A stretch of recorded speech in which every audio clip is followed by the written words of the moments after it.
Tao po. Kuya Ray. Tao po. Nanay, nasaan ang tao dito? Baka tulog.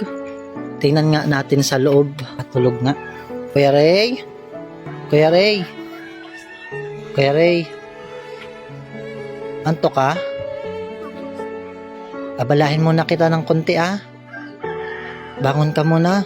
Ngayon may ibibigay ngayon si kuya. May regalo sa'yo Sige, piring ka muna. May pa-surprise ngayon sa'yo ang kuya.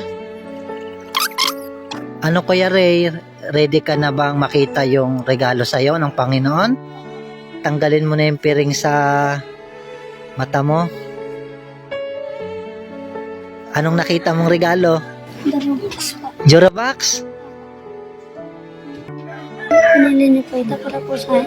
Oo, binili ko talaga yan para sa'yo. Nagustuhan mo ba? Salamat po sa Panginoon at ako po yung meron na pong lagyan ng damit at hindi na po paalat-alat po ang gamit ko po. At tinatagal-tagal po, ngayon na po nagkaroon po ng lagyan ng damit po. Maraming dumadating po sa ng tulong. Salamat po sa Diyos. Oo, deserve mong tulungan kasi walang-wala ka at mabait kang bata. Ano bang grade mo na?